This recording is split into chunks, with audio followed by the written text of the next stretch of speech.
Nakabawa na ang tanang taong nakapuyo sa barangay Lumavi sa Kidapawan City. Tanang balay sa lugar, dili gayud mapuslan. Usasab ang maong barangay nga gideklara na nga no build zone sa LGU Kidapawan. Ani ang report ni Argil Relator.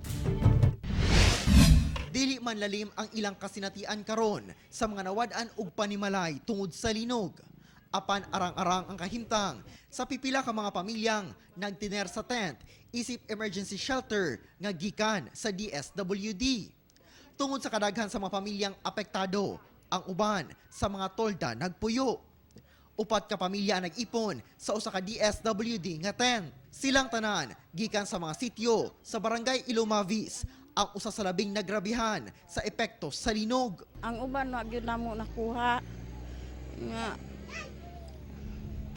kanang mga hayop namo to apa didto. Gisaka sa One Mindanao team ang bukirong bahin sa maong barangay ug tuod man nahimo na kining no man's land sa Kamingaw.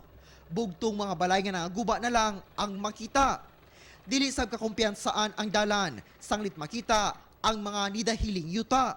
Dunay mga motorsiklong among nasugatan nga pababa nga dala ang mga gamit nga mapuslan pa. Kining magparyente, pinaspasay ang pagbaktas pababa. Human nila makuha ang pipila ka mga gamit nga nabilin sa ilang luna. Magbantay kay may kay basig nailinog mo moabot ba. Delikado man og kuan kay pangpang ra ba na mo ang nangikuanan? Balayan. Oo. Gipanghakot na sab ang tanang gamit ni ining residente. Humanadan nyo sab ang parte sa ilang balay. Mintras nga masave pa nako ako ang gamit, isave lang sa nako kay sayang man pod. Nya, biuda na gud ko, nagud ko ikauban maning kamot.